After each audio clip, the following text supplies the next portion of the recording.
And welcome on back. Welcome on back, everybody, to segment number 2 is what we have been playing this past, I guess, week and a half for me, because it's been about a week and a half since I last did one.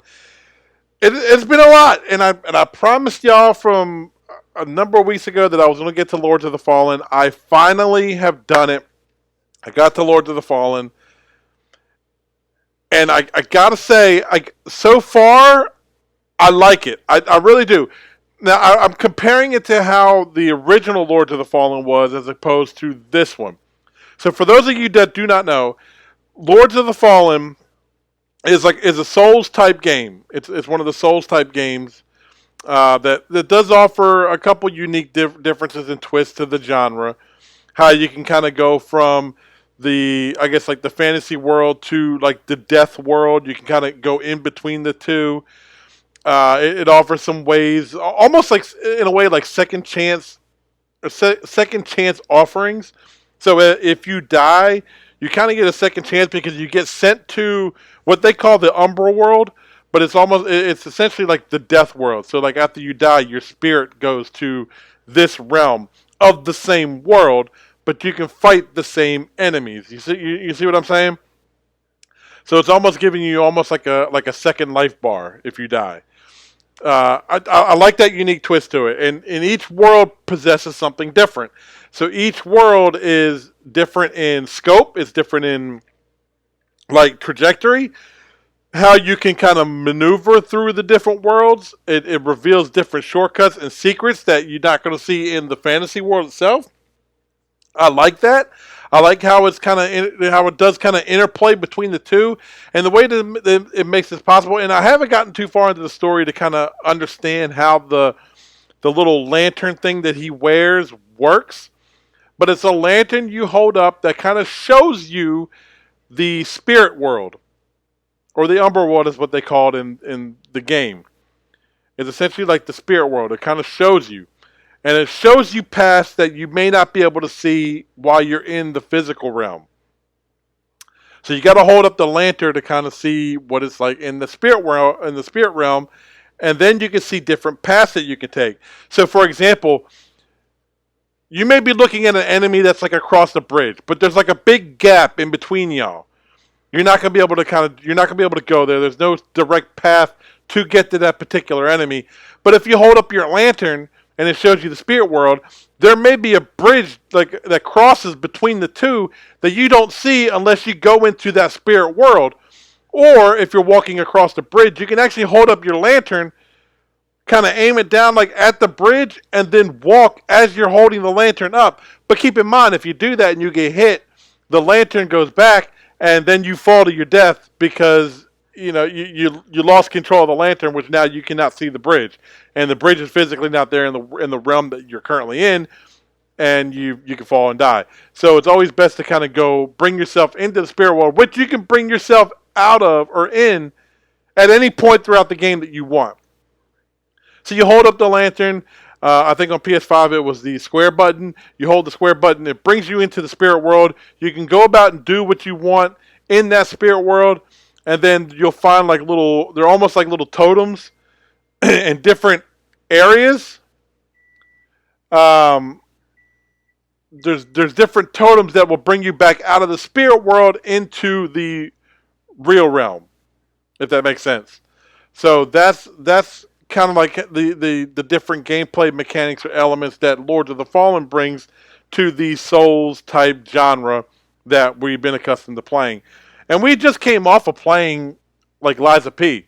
And Liza P to me was like a perfect example of the Soulsborne type games done right.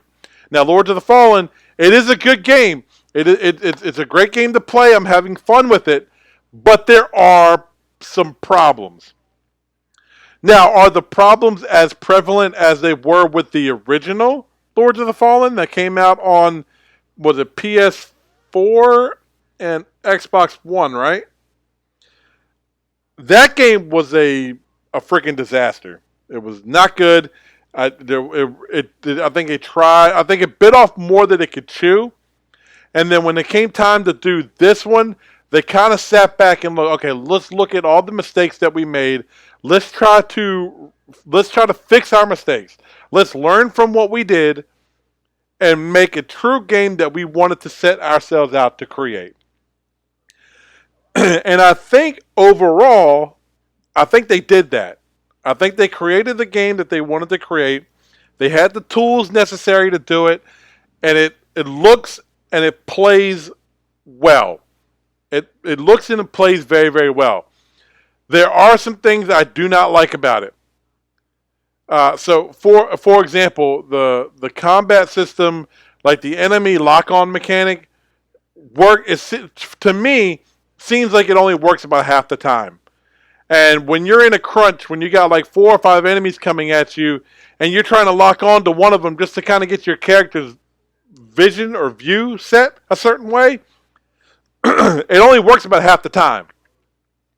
And I end up driving myself freaking crazy, and have died a couple times in that process. That it made it a headache for me in some aspects. It really, really did. I can't say too much about the difficulty being extremely difficult, because it's not really a difficult game as far as like how the bosses work and the mechanics of the bosses and like learning their combos. Now the actual first world boss that you fight in that game, she was hard. Regardless, she was hard.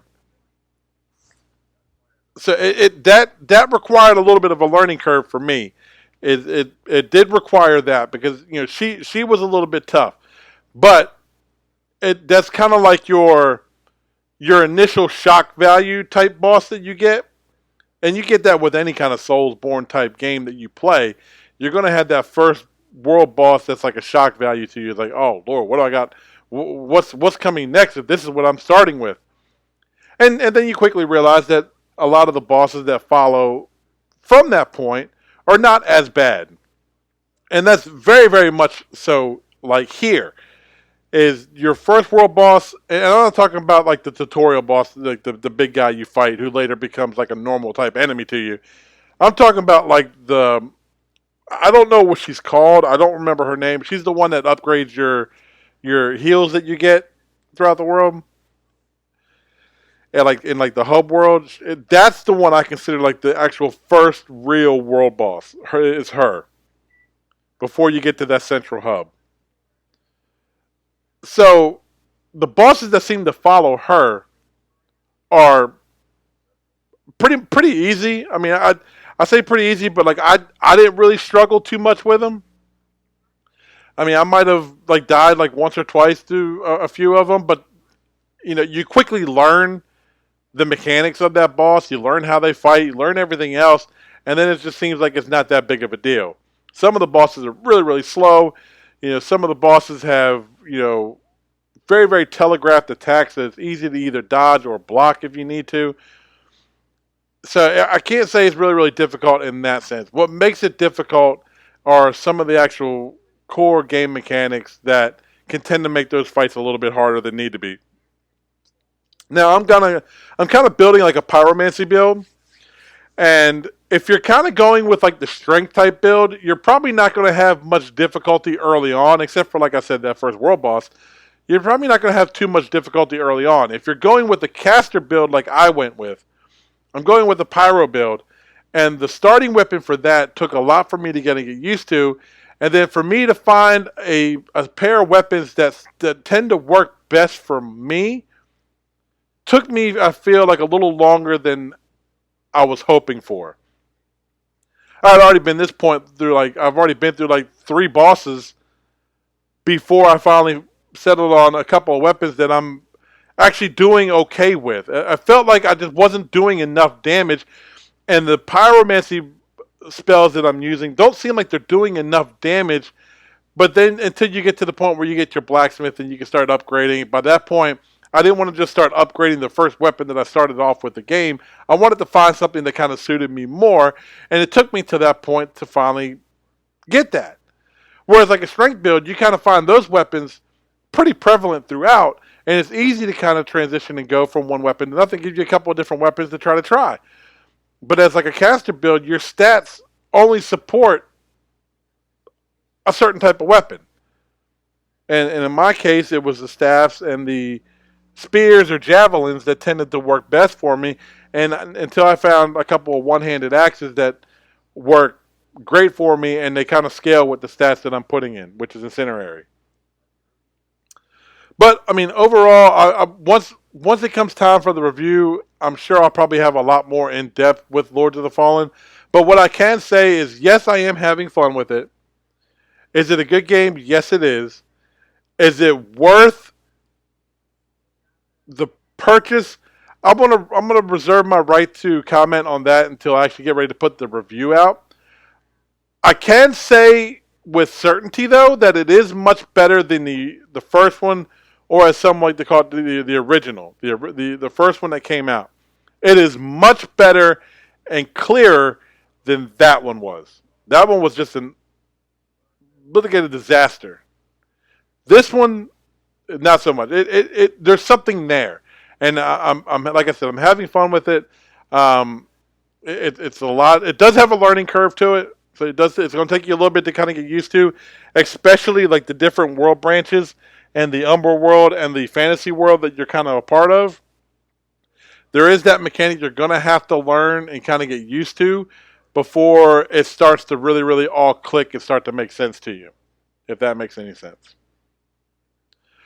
All right, so the next game I want to talk about that we started playing. I'm not going to talk about Spider-Man 2 because we played a lot of Spider-Man 2 this past week, and I'll be able to talk a little bit more in depth about that when we do the under review section for it. But the other game I'll touch on is Robocop, Rogue City, a game that has been delayed, I believe, a couple times, and has recently finally come out. Came out on all major platforms. And it's a game that, to me, has not been getting enough talk or buzz about it. Now, is Robocop a fantastic game? No, it's got its flaws. It's not like above in the world, like Game of the Year contender. But is it a good game? Is it a fun game to play? And more importantly to me, does it hold that nostalgia feeling from like the late 80s, early 90s film adaptations? What do we remember as Robocop when we were kids? Some of y'all that are listening don't even know what Robocop is. And that's perfectly fine. There hasn't been anything on TV or movie-wise or anything that should lead you to believe or understand what Robocop actually is. We understand that. But for us, our generation, our age group, that kind of came up with Robocop, the first, second, third movies, and then the disaster video games that followed since then. And then I think they even did a reboot movie, if I'm not mistaken, right? Like 20 years ago, something like that. Maybe like early 2000s, mid 2000s maybe. They tried to reboot the movie, right? And that flopped. But the Robocop Rogue City, and I believe it's only retailed at like 40 or 50 bucks. If it's retailed at 40 bucks, okay, it's worth it. Rogue City is actually pretty good. It holds that nostalgia feeling. It gives you that feeling of 80s, early 90s action film, dumb comedy, all kind of wrapped up into one game. And I think it does that extremely well. It puts you in the suit of Robocop, to me, very, very well. It makes you feel like you are a 1,000-pound walking machine. Your game's not the game's not meant for you to kind of just run free willy-nilly around the city and just be a freaking tank on wheel or tank on feet. It's not meant for that. It's meant to really, really kind of convey the world of Robocop, which is essentially late 80s, early 90s rugged, broken down Detroit city. And I've had this question before. Does it take any of the elements from the movies and put them into the game. It does that immensely. The game takes place between the events of Robocop 2 and Robocop 3. Now, to me, Robocop 1 and 2 were like the I won't say perfect. I don't want to say perfect, but they were like the go-to movies for me when it came to Robocop. 1 and 2, I could watch those. 3, not so much. I think they kind of fell flat for me. Number 3 wasn't the greatest movie to me at all. I didn't really enjoy it.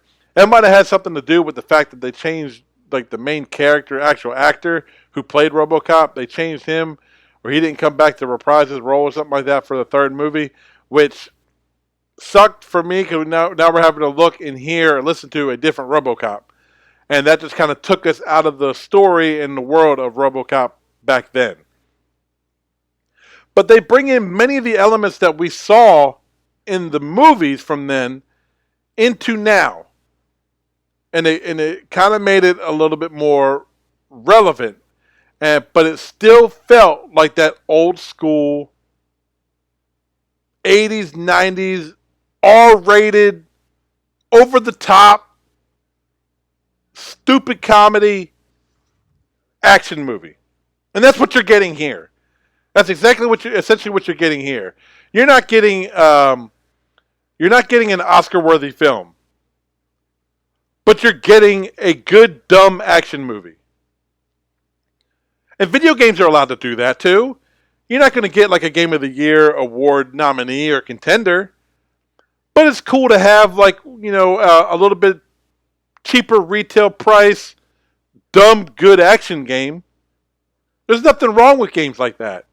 I think they actually serve a pretty good purpose. We need games like that to kind of counteract some of the really, really terrible games as opposed to some of like the really, really top Game of the Year contenders. We need those filler titles to kind of take us from one to the other. Because some of those great games, they don't come one right after another or straight like that. They don't come that quickly. Some of those games we may only get like 6 months apart. But we need something within that, within those 6 months to kind of transition us or take us to them. And RoboCop is one of those games. And I actually feel good enough that I'm going to say that we're going to do a review on that. Maybe not the next episode, but the episode within the next 2 episodes, we're going to do a review on RoboCop. Because it's not a very long game. I should be done with it here relatively soon. I did, like I said, when we finished up Spider-Man, I went right into Lord of the Fallen. And I got to talk about Call of Duty too. I wonder, should I do Call of... Well, get back on topic. RoboCop. But we all need those filler type games, and I think this holds its place. I think this does it well. This is a good what I like to call transition titles. I think this does. I think this does just that. So if you're looking for one of those dumb action games that's fun to play, RoboCop is a good game to look at. It's one of those kind of under the radar sleeper titles that no one's really talking about. That's fun, to me anyway. Think of like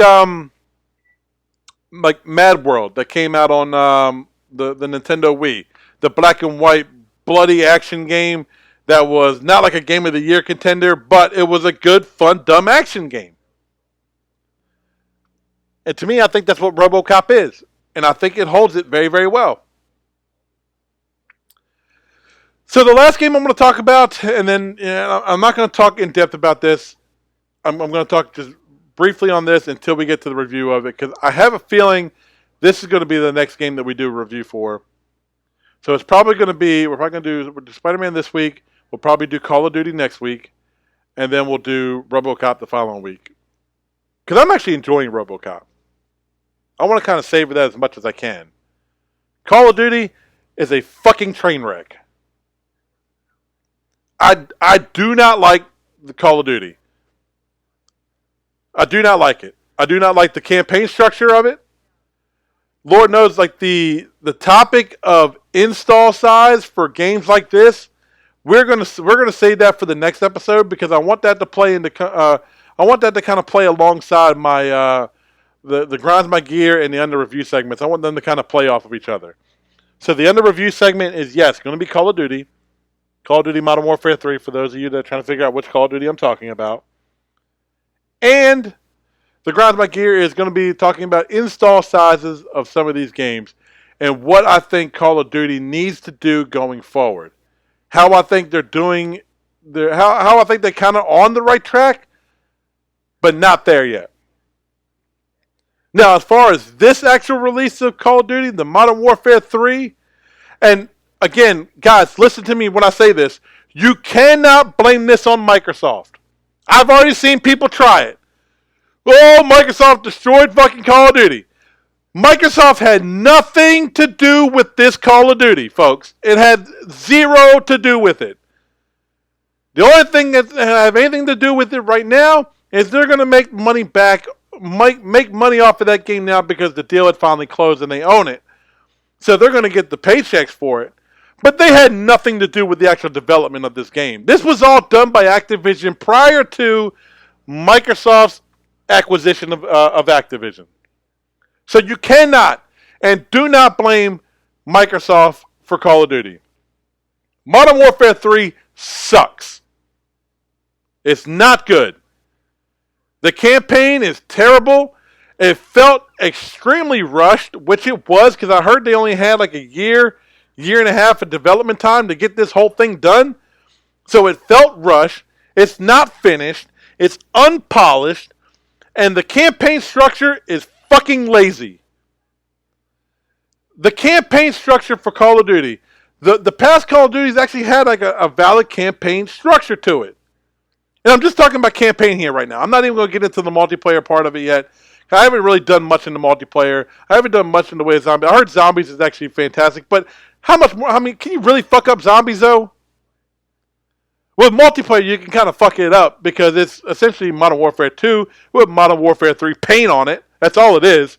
And that's going to go into our segment number 2 for next week. But I'm just looking at the campaign right now. Is lazy. All the campaign is Warzone DMZ missions with voice overlays. That's all it is. They give you the open world aspect of what the DMZ looks like in Warzone.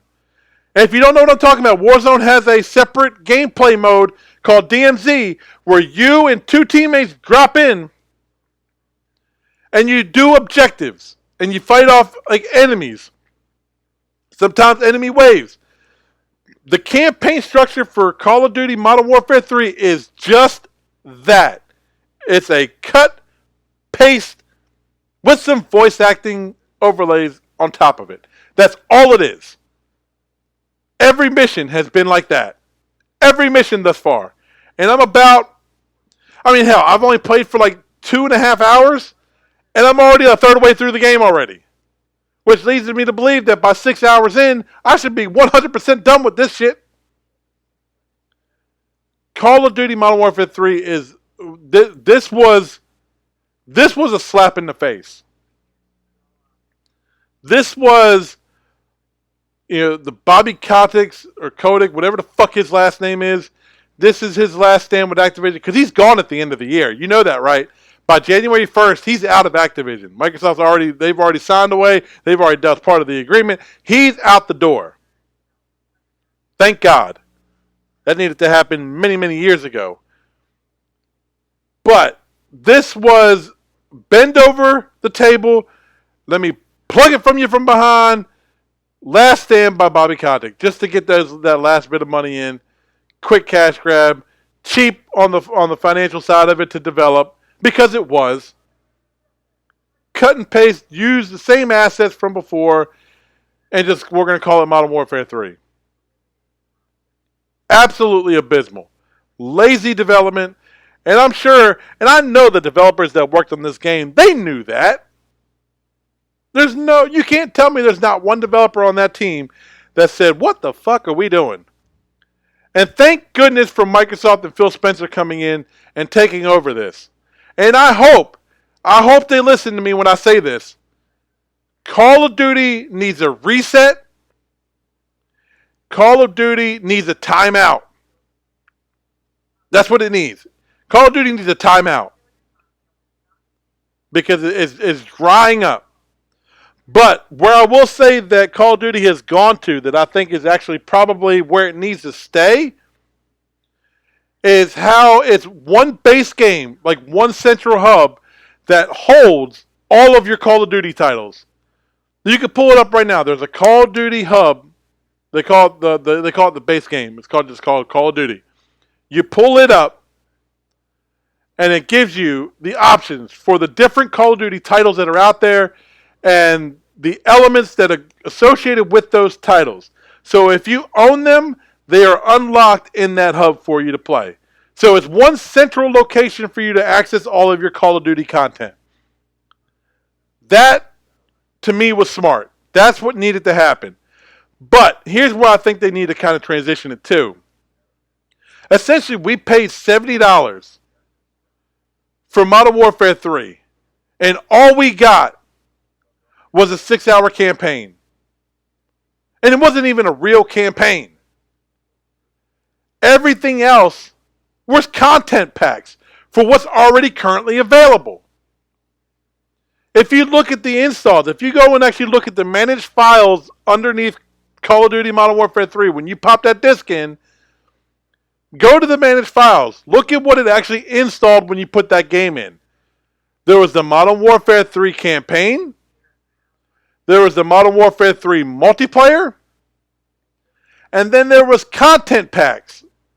6 of them, I believe. Or was it 5? It's 5 or 6. 5 or 6 content packs to integrate and update what's already currently installed from previous versions. That's where I think they need to fix that shit, and they fucked up. It should be, you already have all the assets and everything for every Call of Duty thing. You want to do season passes and update the maps and stuff like that as we go, no problem with that. I think they were kind of on the right track when it came to Warzone anyway. Keep that up. Keep going with that. I have no problem with that. What I have a problem with is what you should be doing is saying, we're going to offer you a $20 upgrade every year, and you get the newest campaign that's out that we've been working on. Everything else stays the same, because obviously it fucking does. They're just content packs that are out there. Not even a gigabyte's worth of content packs, guys. I mean, we're talking about like maybe 100 megabytes for each one. So that's not a lot of work.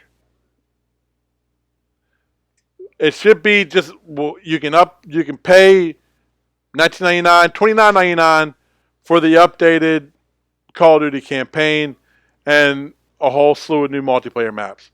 I think you would be perfectly fine there, and you would probably make a killing off of that. But just keep everything on that one central hub like you have it now. But I will go into that a little bit more detailed when we actually get to the review for Call of Duty. But like I said, that's probably going to be next week.